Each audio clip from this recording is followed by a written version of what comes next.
Você sabia que alguns erros dentro do casamento podem destruir não apenas o relacionamento, mas também afastar você de Deus? Hoje, vamos falar sobre os pecados sexuais no casamento que muitos ignoram, e o mais chocante é que muitos casais podem estar cometendo esses erros sem perceber. Fique comigo até o final para descobrir como evitar essas armadilhas e fortalecer seu relacionamento diante de Deus.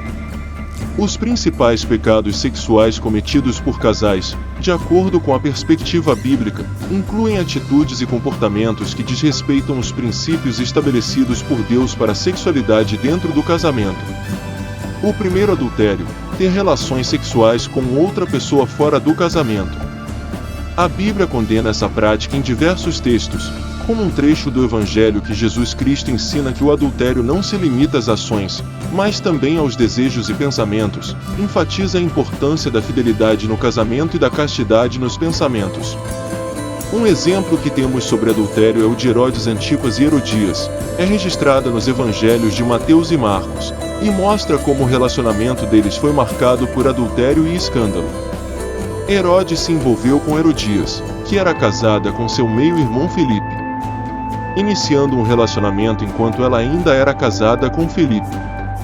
Herodias se divorciou de Filipe para viver com Herodes, o que era considerado adultério e contrário à lei judaica. O relacionamento de Herodes e Herodias foi um exemplo de desrespeito às leis divinas, especialmente no que diz respeito ao casamento. Herodes permitiu que seu orgulho e medo de perder a reputação o levassem a cometer um crime grave. Herodes perdeu seu título e suas terras, sendo forçado a viver em exílio até sua morte. Esse foi um fim trágico para um homem que buscou o poder a qualquer custo. Seu adultério, injustiça contra João Batista e desprezo pelas advertências de Deus resultaram em humilhação pública e isolamento. Essa história serve como um alerta sobre as consequências do orgulho, da ambição descontrolada e da rejeição aos princípios divinos. Segundo, fornicação. Embora seja mais relacionado a solteiros, casais que vivem juntos sem se casar, união de fato sem um compromisso matrimonial perante Deus, são frequentemente mencionados nesse contexto. Um grande exemplo é a história de Diná e Siquém presente em Gênesis 34. Diná costumava visitar as moças da cidade de Siquém, que não tinham os mesmos costumes religiosos que os descendentes de Abraão. Durante uma dessas visitas, Siquém violentou Diná.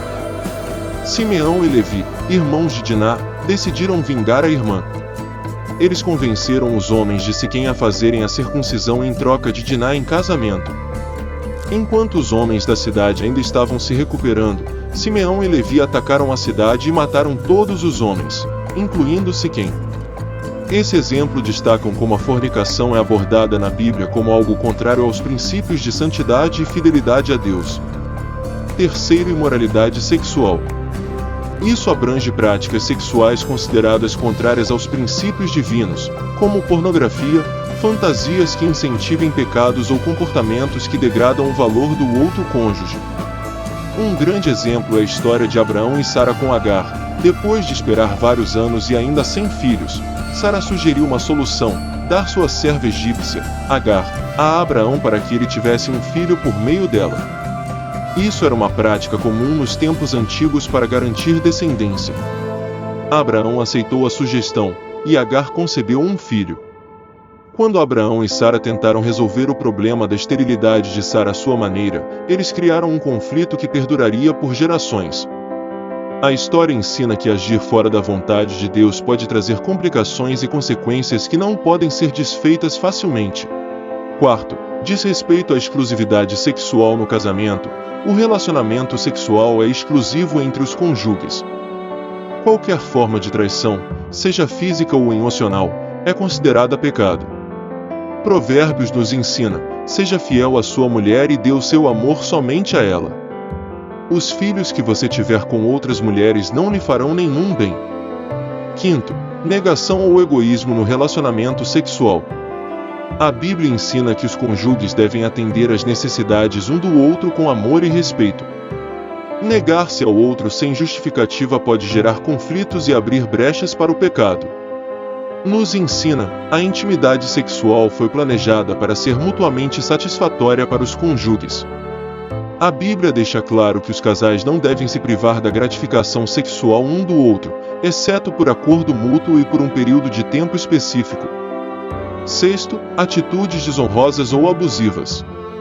Quando o sexo dentro do casamento é usado para manipulação, chantagem emocional ou práticas que ferem o outro, isso também é considerado pecado, pois diz respeito ao princípio do amor mútuo. O casal que segue fielmente ao Senhor será abençoado e vencedor em sua vida, juntamente com sua casa. Quando Deus estabeleceu a família, determinou também a missão, os deveres e as responsabilidades de seus membros a partir do marido e da mulher, que são os esteios da família. O casamento não é apenas a união de duas pessoas, é a aliança sagrada que reflete o amor de Deus por nós. Quando nos comprometemos com o Senhor e com o nosso parceiro, não estamos apenas construindo uma vida a dois, mas uma família fundamentada em fé, respeito e amor verdadeiro. Lembre-se, a força de um casamento não está na perfeição, mas na entrega diária a Deus, na paciência e no perdão. Que você e sua família sejam sempre abençoados, e que a cada dia, o compromisso com Deus seja a base que sustenta tudo o que é mais importante. Que Ele guie seus passos, hoje e sempre. Amém.